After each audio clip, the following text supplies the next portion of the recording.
Hey everyone, this is going to be an overview of Chapter 7. This is going to talk about conformity, compliance, and obedience. So, we're going to discuss how and why people go along with others, sometimes automatically and sometimes under pressure.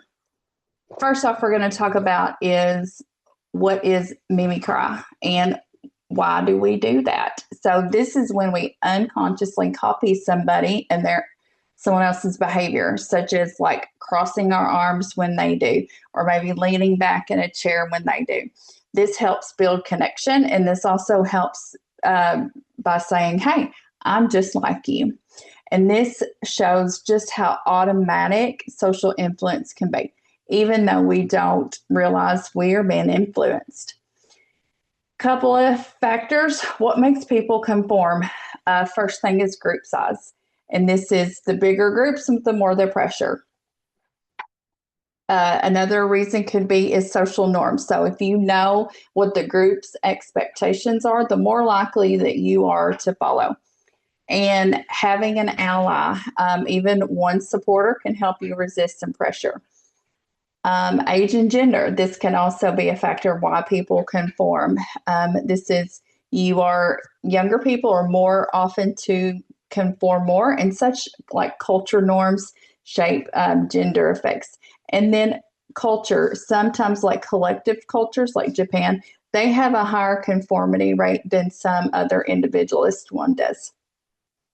So conformity, compliance, and obedience. What's the difference? So conformity is where you change a behavior to match the group. Compliance is when you agree to a request. And obedience, this is following direct orders from an authority figure. Couple of different kinds of influence is normative and informational. So normative is like you want to be liked by somebody in the group. And informational is your wanting and your need to be right. Both lead to conformity. Normative, this is public conformity. And informational, this is where you have a private belief change. So what about the fear of being left out or ostracized? This is the fear of being excluded. So this can drive people to conform just to feel accepted. It's painful and it's powerful. There are a couple of kinds of influence. You have majority and minority influence. So majorities often use pressure in numbers, and the minorities need to be consistent. Wait, sorry, my dog. Need to be consistent and confident to create change. So both can influence behavior, but just in different ways. How do people get us to comply with things? Sometimes we just say yes out of mindlessness or habit, like we're just not really thinking. Other times that you feel it's called the norm of reciprocity. It's like if someone gives us something, we feel like we owe them. A couple theories that we're also going to go over is social impact theory. So this theory says that the impact of influence depends on strength. First off, is how important the source is. Like the immediacy, like how close they are to you. And the number, it's like how many people are influencing you. So some people resist better than others, depending on your personality or your experience.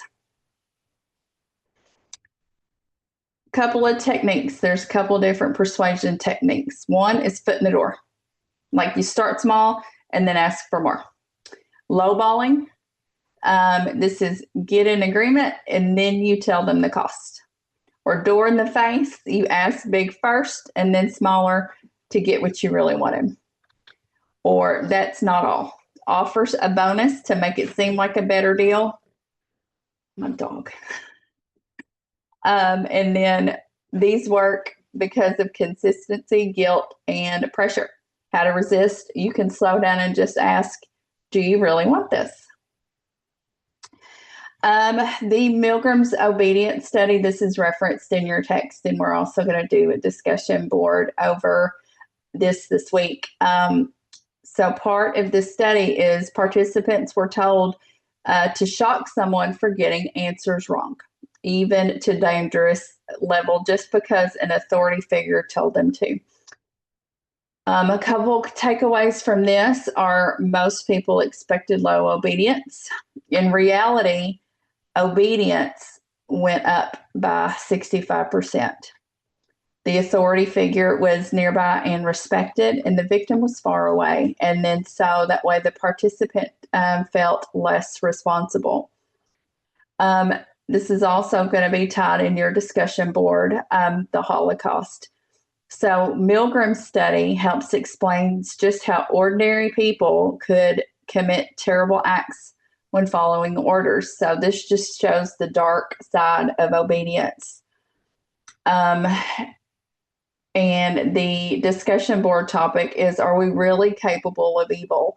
So I have posted some questions and some points of view that you need to take and then consider those while you are doing that discussion board. Just some other obedience studies. There are studies that use verbal harassment instead of shocks. Got similar outcomes. And there is another study that had people challenge an unethical business, and then so there was more resistance in the Milgram study. So what are some key takeaways? That we are all influenced by others, but understanding how gives us the power to resist, lead, or create change. And that is it for Chapter 7. So think about the forces that be and how they shape your choices. And are you following a crowd? Are you doing what everybody else is doing because it's easy? And I've always said a lot of times the right thing to do is not always the easiest thing to do. So sometimes you've just got to go against the grain just to do the right thing. And are you thinking for yourself? So as always, reach out to me if you have any questions about anything. And thank you. This is it for Chapter 7.